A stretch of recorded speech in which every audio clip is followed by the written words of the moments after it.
وقعت بين عامي 1588 وعام 1604، وكان نشوب تلك الحرب أمرا متوقعا، وذلك لاختلاف المذاهب والأيديولوجيات والأهداف البعيدة.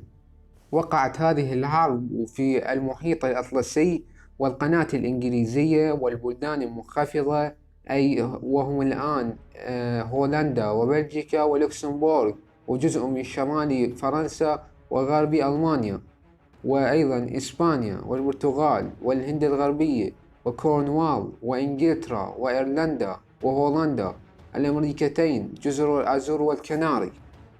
وكانت نتيجة الحرب هو أن الدول القائمة قبل الحرب وقعت معاهدة لندن، وكانت الأطراف المتحاربة هم من جهة إسبانيا الإمبراطورية الإسبانية، البرتغال تحت حكم فيليب ملك إسبانيا، التحالف الكاثوليكي الفرنسي، التحالف الإيرلندي فرسان القديس يوحنا.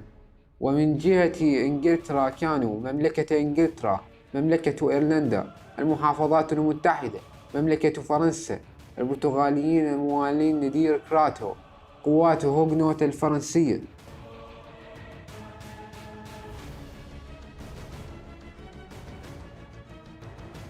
أخذت المنافسة بين إسبانيا وإنجلترا في بدايتها طابعا دينيا، بين المذهب البروتستانتي في إنجلترا والكاثوليكي في إسبانيا، التي كانت تحرص على نشره بالقوة في كافة أرجاء الأرض. إلا أن الحقيقة أثبتت أن المنافسة الدينية أخذت تضعف ليحل محلها المنافسة التجارية والاقتصادية، ستكون هي الأصل نشوب الحرب بين الدولتين. كانت إنجلترا قد قطعت شوطا كبيرا في عهد إليزابيث في تقوية جيشها البري وأسطولها البحري، كما أعطت حرية العمل لرجال البحر في أعالي البحار بالمحيط الأطلسي والبحر المتوسط وعلى كافة السواحل. وأصبحت البحرية الإنجليزية أكثر قوة لتنافس البحرية الإسبانية، التي وإن كانت كبيرة العدد إلا أنها ثقيلة الحركة ضعيفة في تسليحها وفنون قتال رجالها مع عزيمتهم وإصرارهم. وكان شعور رجال البحرية الإنجليزية شعورا معاديا لإسبانيا ورجال بحريتها حاقدين عليهم. وكان غضب الإنجليز من البابا الذي قسم أعالي البحار بين إسبانيا والبرتغال لتكون حكرا عليهم، ورأوا أن ذلك ظلم وقسوة من البابا، مما أدى للصدام بين رجال البحرية الإنجليزية والإسبانية، حيث كانت إسبانيا هي البادئة في الصراع وبشكل يمثل قمة الغدر الإسباني، ذلك أن رجل البحر القرصان فرانسيس دريك كان قد لجأ مع زميله جون هوكنز إلى أحد الشواطئ هربا من عاصفة مدمرة، فلاحق به أسطول إسباني مكون من 13 قطعة بحرية يحكم الحاكم العام الإسباني على المكسيك. وكانت البداية تبادل أحاديث عادية، إلا أن الإسبان أطلقوا فجأة النيران الكثيفة على البحرية الإنجليزية المكونة من 5 سفن فقط، فأغرقوا 3 منها، ونجا القرصان دريك وزميله هوكنز من القتل بأعجوبة. وكانت تلك الحادثة عام 1567 على أحد الشواطئ التابعة لإسبانيا. جعل هذا الحادث من القبطان دريك يزداد إصرارا لمواجهة البحرية الإسبانية، وظل طوال 28 عاما من رجال البحرية الأقوياء يهاجم السفن ويحصد الغنائم وينزل بهم الخسائر. ولبطولاته المتعددة وخدمته للبلاد، فإن الملكة إليزابيث كانت شديدة الإعجاب ببطولاته، فنصبته فارسا في مسناوة فورد. ومنذ ذلك الوقت توطدت العلاقة بينهما، وجعلت بريطانيا تشجع هؤلاء الفرسان لتقدر على منافسة إسبانيا، ويتطور الأمر إلى نشوب الحرب بين الدولتين.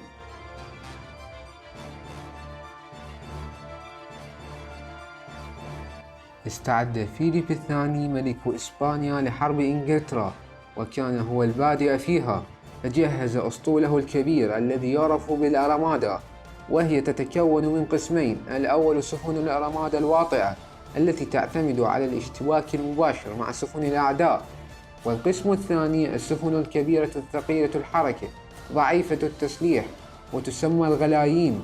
واتجهت سفن الأرمادا نحو شواطئ إنجلترا لعزل الملكة إليزابيث وتعيين ابنها فيليب الثاني مكانها. وقد زين أعوان الملك فيليب له الخيال الواسع المبني على الوهم، فأقنعوه بضعف إنجلترا والملكة، وأن المعركة لن تستغرق وقتا طويلا حتى ينتصر الأسبان. والحقيقة أن إنجلترا كانت أقوى من ذلك تماما بجيشها ورجال بحريتها كما ذكرنا قبلا، وأثبت الواقع العملي ذلك. فمع المواجهة الأولى نجد أن البحرية الإسبانية تنهار أمام نظيرتها الإنجليزية التي كانت خفيفة الحركة وأقدر على المناورة ومجهزة بتسليح قوي وقوة الرجال. وقد جاءت العواصف والظروف الطبيعية القادمة من بحر الشمال لتأتي على البقية الباقية من البحرية الإسبانية، كما تحطمت أساطيل إسبانيا الكبيرة الغلايين بفضل مهارة وشجاعة البحرية البريطانية. وبالرغم من الانتصار الإنجليزي الساحق على ما كان يسمى الأرمادا الإسبانية عام 1588، إلا أن المعارك بين البلدين ظلت مستمرة وإن خفت بالتدريج مع ظهور تفوق إنجلترا، إلى أن انتهت تلك المعارك نهائيا عام 1604، وهو نفس عام توقيع الصلح بين البلدين. وهذه الحرب نفسها هي جزء من حرب 80 عاما. وهذه الحرب ليست الحرب الوحيدة بين إنجلترا وإسبانيا، فهناك حرب قامت 1654 إلى عام 1660، أي بعد 50 عاما من توقيع معاهدة لندن التي انتهت بها هذه الحرب التي تكلمنا عنها. وهنالك أيضا حرب عام 1739 والتي سميت لاحقا بحرب أذن جينكينز، وسبب هذه الحرب هو حادثة اقتلاع أذن القبطان البريطاني روبرت جينكينز من قبل إسبان منذ سنة 1731. ولم تتردد بريطانيا في إعلان الحرب على إسبانيا، لتشهد مناطق عديدة من شمال القارة الأمريكية معارك طاحنة بين مستعمرات الطرفين أسفرت عن سقوط ما لا يقل عن 30,000 شخص بين قتيل وجريح.